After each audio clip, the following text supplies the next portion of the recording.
Everyone नमस्कार, मैं स्मिता आप सभी का स्वागत करती हूँ Himalayan Hindi academy YouTube channel पर, जहां पर हम यूजीसी नेट पेपर फर्स्ट की प्रिपरेशन कर रहे हैं। जो भी candidate UGC net paper first की प्रिपरेशन करना चाहता है तो आप इस चैनल को सब्सक्राइब करके हमारे साथ जुड़ सकते हैं।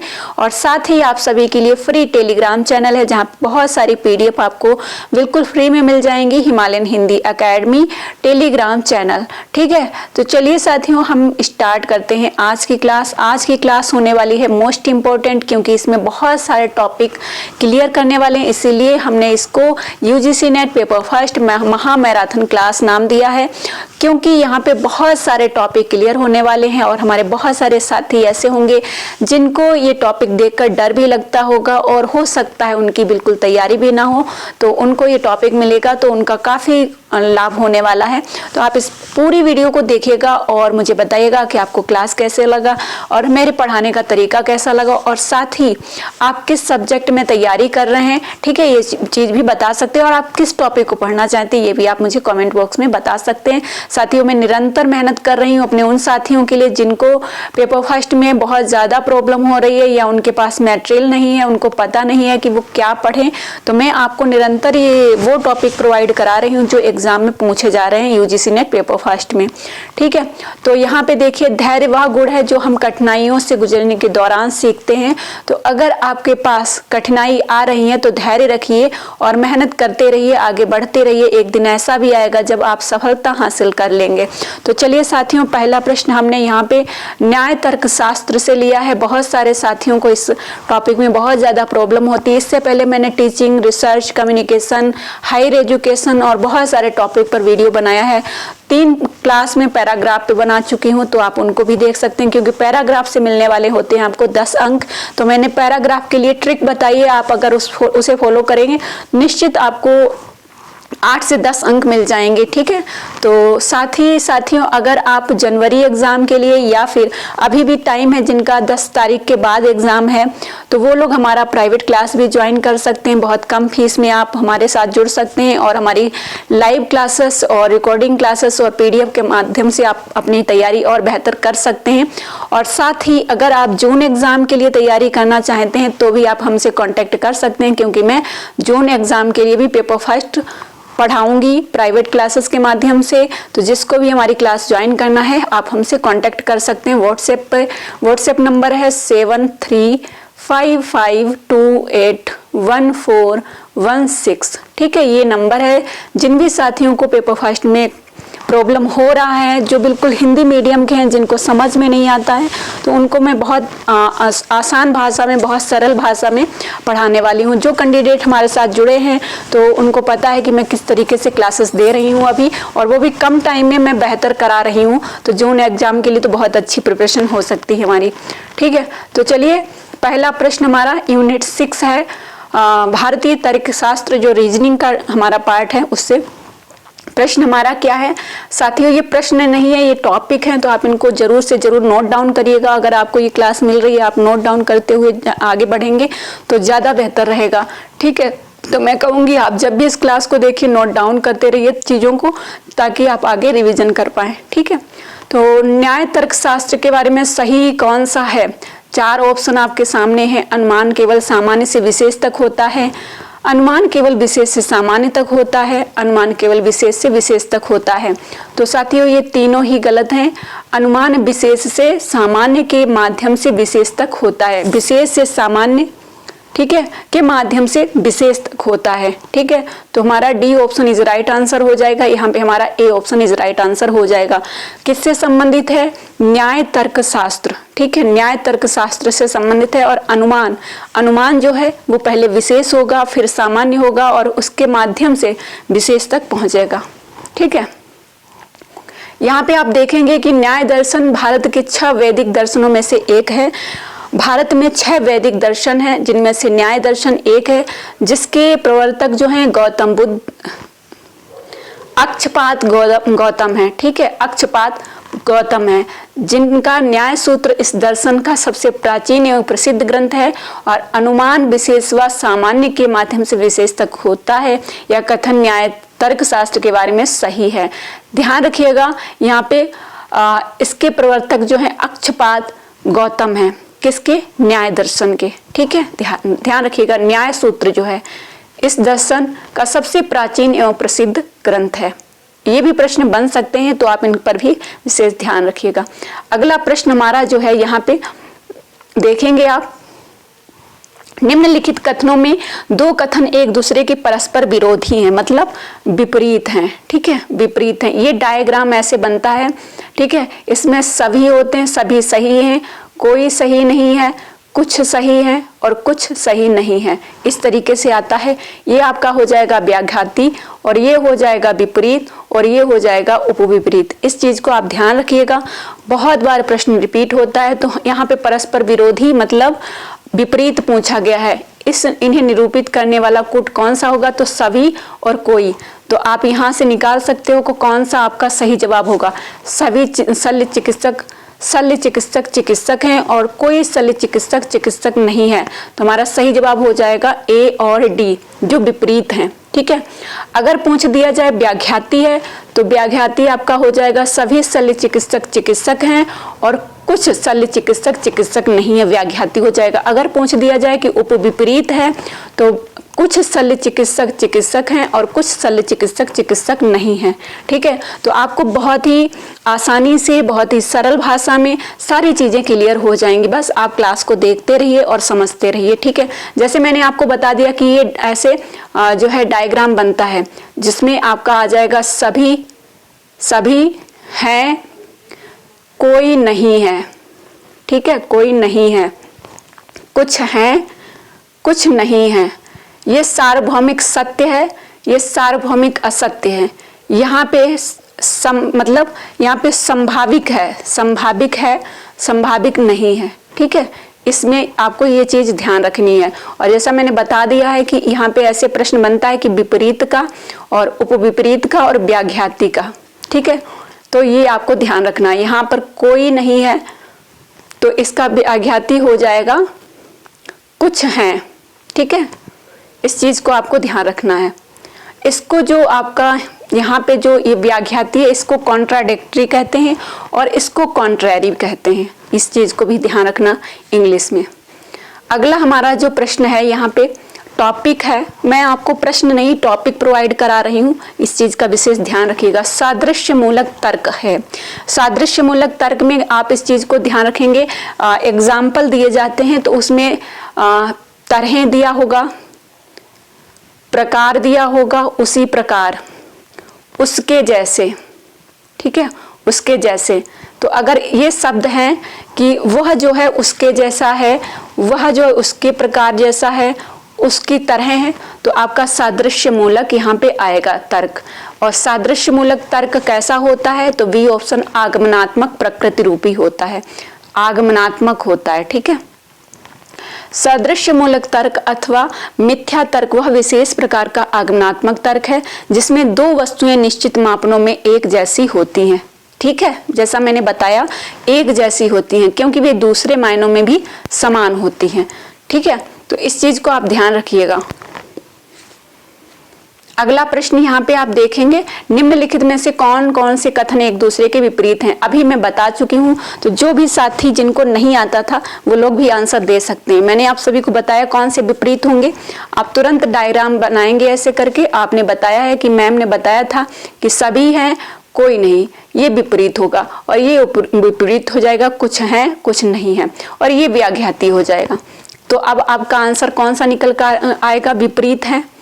विपरीत में आंसर कौन सा आएगा? कितने लोग आंसर देंगे? कमेंट बॉक्स में सभी लोग आंसर देंगे। ठीक है, जो भी परीक्षा में बैठने जा रहे हैं, जो भी परीक्षा की तैयारी कर रहे हैं, अगर आप आंसर देंगे तो निश्चित आपको सफलता मिलेगी, क्योंकि पता चल जाएगा कि ये कैंडिडेट सीरियस कैंडिडेट है। चलिए, तो यहाँ पे हमारा सभी और कोई नहीं।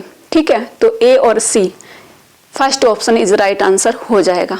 ठीक है, फर्स्ट ऑप्शन सही हो जाएगा। विपरीत है, अगर उपविपरीत होता तो हमारा सही जवाब कौन सा होता? आप लोग कमेंट बॉक्स में बताएंगे।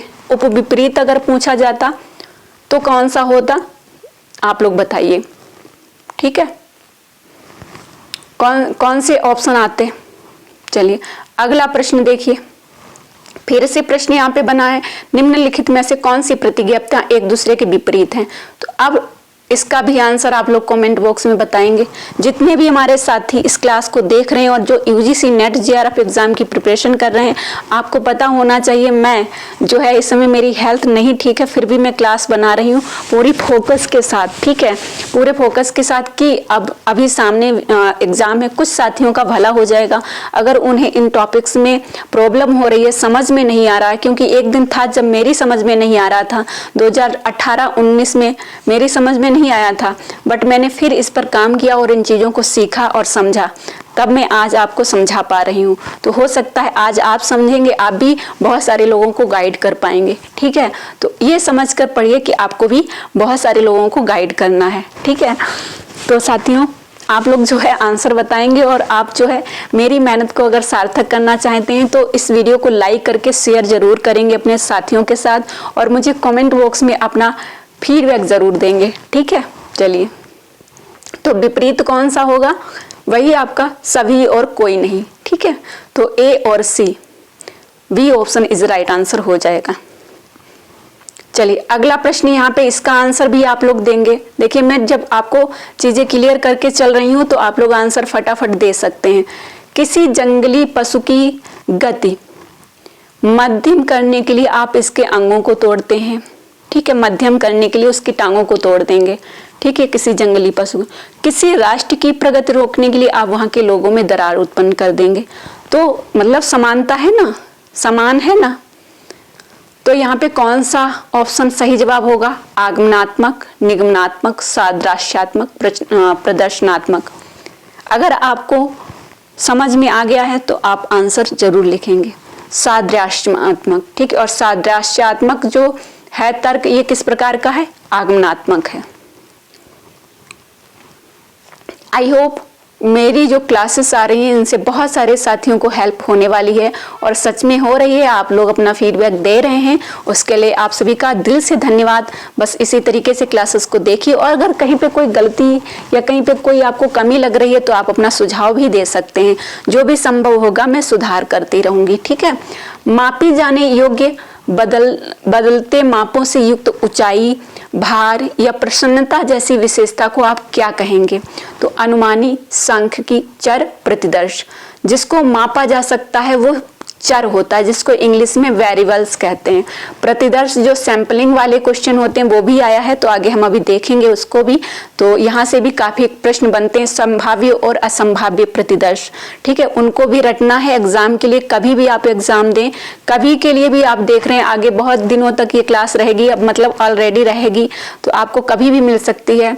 आपको ये टॉपिक पढ़ने हैं, ये एग्जाम के लिए मोस्ट इम्पोर्टेंट है, ठीक है।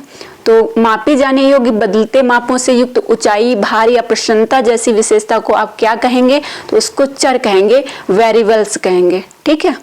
चलिए, और चर स्वतंत्र चर होता है, नियंत्रित चर होता है, ठीक है, बाह्य चर होता है, ये भी आपको ध्यान रखना है। स्वतंत्र चर, नियंत्रित चर और बाह्य चर, ठीक है, ये भी आपको याद रखना। स्वतंत्र चर कौन होता है?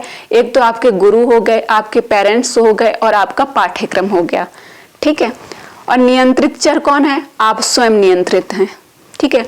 बाह्य चर में इन्वायरमेंट आ जाएगा, ठीक है, इस चीज को आपको ध्यान रखना है। चलिए अगला प्रश्न देखेंगे। ब्लूम के पारंपरिक वर्गीकरण विज्ञान के अनुसार संज्ञानात्मक क्षेत्र में अधिकतम उच्चतम स्तर कौन सा है? एक तो संज्ञानात्मक आता है और दूसरा भावात्मक आता है, ठीक है। तो आपको संज्ञानात्मक में जो भी स्तर आते हैं वो रट लेने हैं, क्योंकि प्रश्न बनता है, पूछा जाता है इनमें से संज्ञानात्मक कौन सा नहीं है, तो कोई ऑप्शन भावनात्मक का रख दिया जाएगा।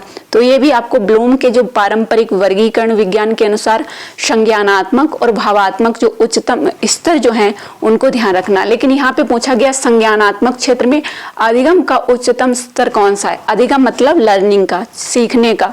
उच्चतम स्तर कौन सा होगा? जब आप सीख चुके हैं तो आपका मूल्यांकन होगा, तो मूल्यांकन ही सबसे उच्चतम स्तर है, ठीक है। बाकी अनुप्रयोग और जो है आपका विश्लेषण और संश्लेषण, ये दोनों ही आएंगे आपके संज्ञानात्मक में। अगला प्रश्न आपका जो यहाँ पे है, प्रयोग और विश्लेषण में विद्यार्थियों की योग्यता में सुधार के लिए निम्नांकित में से कौन उत्तम अध्ययन क्षेत्र है? तो विद्यार्थियों की योग्यता में सुधार के लिए, ठीक है, उत्तम अध्ययन क्षेत्र है। प्रयोग और विश्लेषण, आप प्रयोग कहाँ पर करेंगे? इतिहास में नहीं करेंगे, अर्थशास्त्र में नहीं करेंगे, भाषा में तो नहीं करेंगे, विज्ञान में, साइंस में प्रैक्टिकल होते हैं तो साइंस ही हो जाएगा, स्वाभाविक है। प्रयोग और विश्लेषण में विद्यार्थियों की योग्यता में सुधार के लिए निम्नांकित में से कौन उत्तम अध्ययन क्षेत्र है? साइंस है, विज्ञान है, ठीक है। चलिए आगे बढ़ते हैं। ये प्रश्न मोस्ट इंपॉर्टेंट है।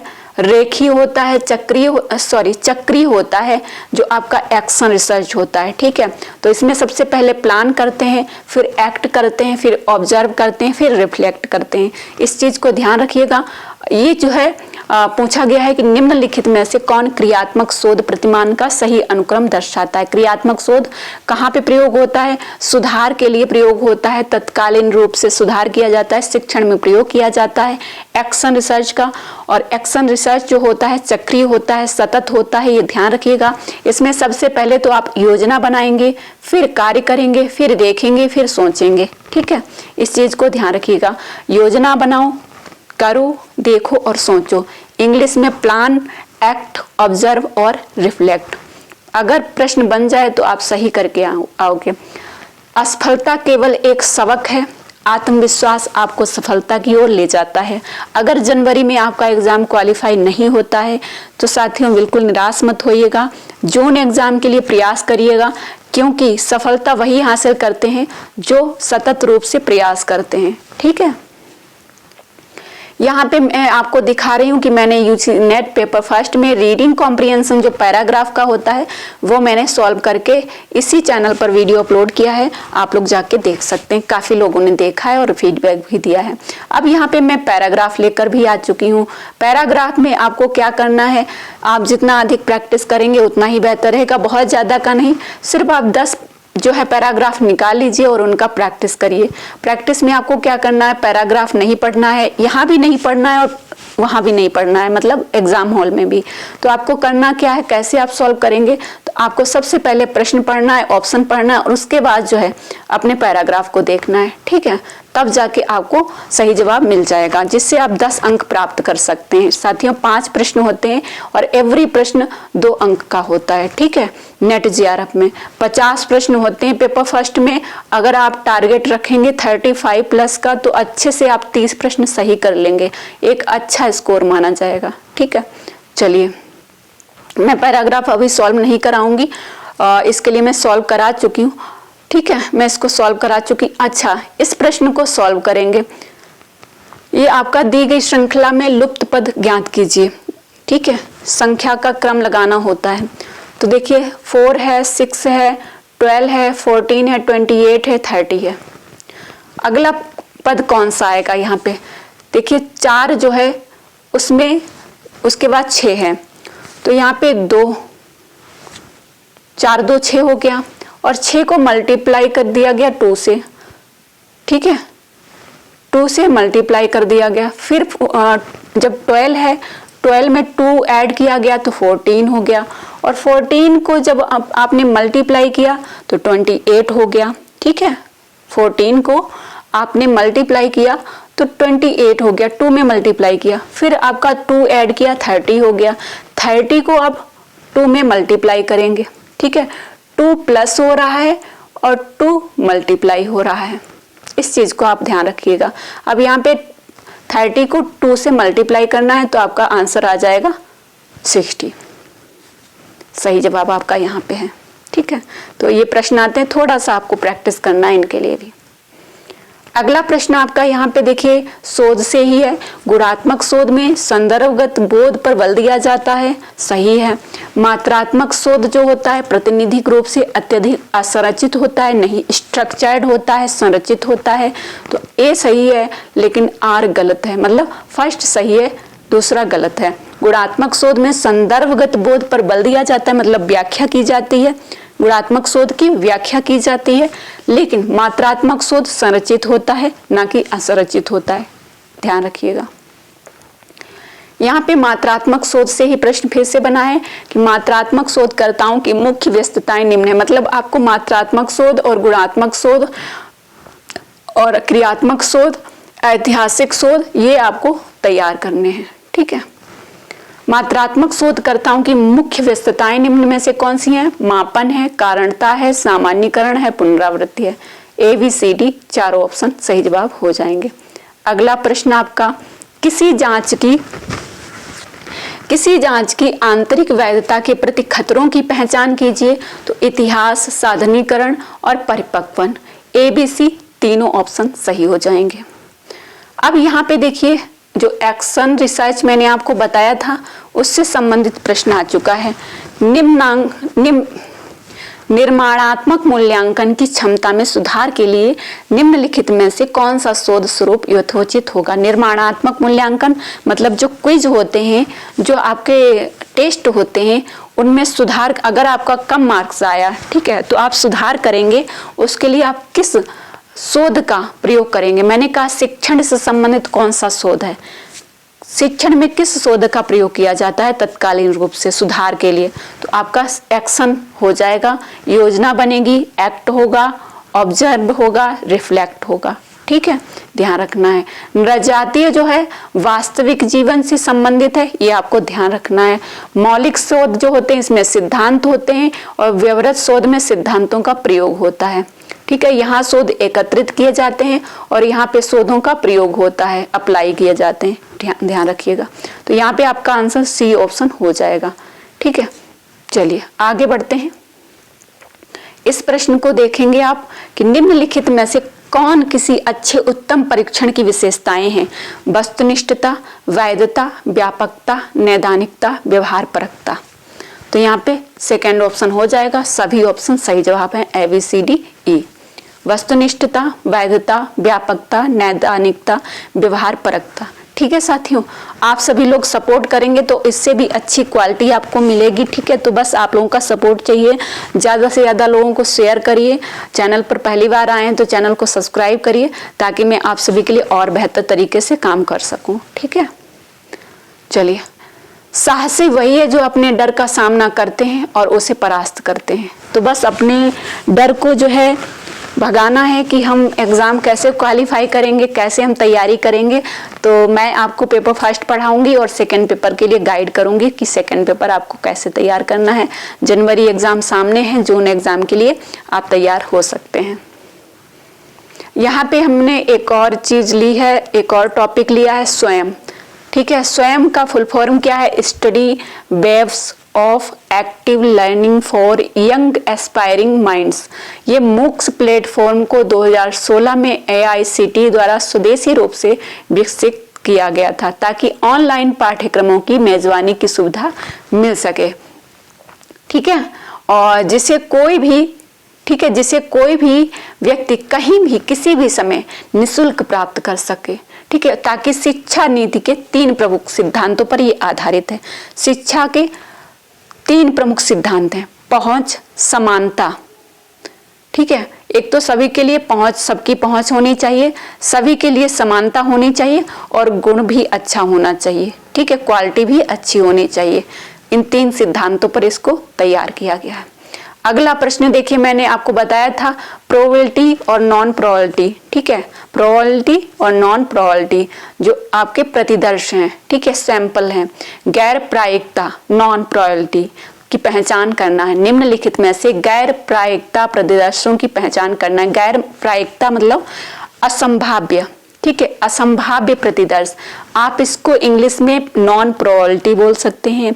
यहाँ पर इन्होंने गैर प्रायिकता दिया है, आप इसको गैर असंभाव्य प्रतिचयन भी कह सकते हैं। संभाव्य और असंभाव्य प्रतिचयन कहा जाता है। संभाव्य प्रतिचयन कौन से हैं, असंभाव्य प्रतिचयन कौन से हैं? तो यहाँ पे जो संभाव्य प्रतिचयन है वो साधारण यादृच्छिक प्रतिदर्श है, ये संभाव्य प्रोबेबिलिटी है। बाकी यहाँ पे पूछा गया है गैर प्रायिकता, तो असंभाव्य नियत मात्रा कोटा प्रतिदर्श हो जाएगा। कोटा प्रतिदर्श को नियत मात्रा प्रतिदर्श भी कहा जाता है। व्यवस्थित प्रतिदर्श हो जाएगा। हिमकंदुक जो है इसको स्नोबॉल प्रतिदर्श भी कहा जाता है। तो VCD आपका सही जवाब हो जाएगा, असंभाव्य प्रतिदर्श हो जाएंगे। साधारण यादृच्छिक प्रतिदर्श ये आपका संभाव्य में आ जाएगा, प्रोबेबिलिटी में आ जाएगा। चलिए आगे बढ़ते हैं। यहाँ पे आप देख सकते हैं identify non probability sample from the following. ठीक है, simple random sample, quota sample, systematic sample, snowball sample. ठीक है, तो यहाँ पे सिंपल वाला जो है आपका संभाव्य में चला जाएगा, बाकी क्योटा, सिस्टमैटिक और स्नोबॉल ये आपके नॉन प्रोबेबिलिटी में रहेंगे। इंग्लिश भी पढ़ना जरूरी है, क्योंकि इंग्लिश में देखिए हिंदी में उन्होंने असंभाव्य को क्या लिख दिया है, लेकिन इंग्लिश में वही चीज लिखी है, नॉन प्रोबेबिलिटी। ठीक है, अगला और मैंने एक बेहतरीन टॉपिक लिया है यहाँ पे कि स्वयं जो है CEC 11 स्वयं प्रभा DTH चैनलों के लिए गैर तकनीकी स्नातक UG और स्नातकोत्तर PG। UG और PG के लिए कौन सी संस्था काम कर रही है, तो CEC पूछा गया है। ठीक है, CEC ये जो है UG और PG के लिए काम कर रहे हैं। और ये जो आपका स्वयं प्रभा है ये GSAT-15 उपग्रह द्वारा जो है उपयोग किया जाता है, इसको चलाया जाता है। प्रत्येक चैनल प्रतिदिन 8 घंटे काम करता है और 3 बार पुनः प्रसारित किया जाता है। ठीक है, ये ध्यान रखना है। यहाँ पे कितने चैनल काम कर रहे हैं, तो 40 चैनल काम कर रहे हैं और अंतिम चैनल जो आया है उसका नाम व्यास है। ठीक है, ये भी आपको ध्यान रखना है। ये मैंने यहाँ पे सभी चैनल्स के नाम बता दिए हैं। पहला चैनल वागीश है, दूसरा चैनल संस्कृति है, तीसरा प्रबोध है, चौथा सारस्वत है, पांचवा प्रबंधन है, छठा विधिक है जो आपका लॉ से संबंधित है, प्रबंधन आपका कम्युनिकेशन और मैनेजमेंट से संबंधित है, सारस्वत आपका एजुकेशन एवं होम साइंस से संबंधित है, ये आपको ध्यान रखना है। कौटिल्य आपका इकोनॉमिक्स से संबंधित है, आर्यभट्ट आपका फिजिकल एंड अर्थ साइंसेज से संबंधित है, और लाइफ साइंसेज स्पंदन जो है स्वयं प्रभा 10वां जो है दक्ष है और 40वां व्यास है। ये आपको ध्यान रखने हैं। व्यास जो है हायर एजुकेशन का चैनल है, यहाँ पे हायर एजुकेशन की स्टडी कराई जाती है। इस चीज को आप चाहें तो स्क्रीनशॉट ले सकते हैं, आपके लिए बहुत हेल्पफुल रहेगा। चलिए अगला प्रश्न हमारा यहाँ पे जो है गुणात्मक शोध में संदर्भगत बोध पर बल दिया जाता है। गुणात्मक शोध में संदर्भगत बोध पर बल दिया जाता है। मात्रात्मक शोध प्रातिनिधिक रूप से अत्यधिक असंरचित होता है। तो इसका जवाब आप सभी लोग कमेंट बॉक्स में बताएंगे कौन सा सही है और कौन सा गलत है।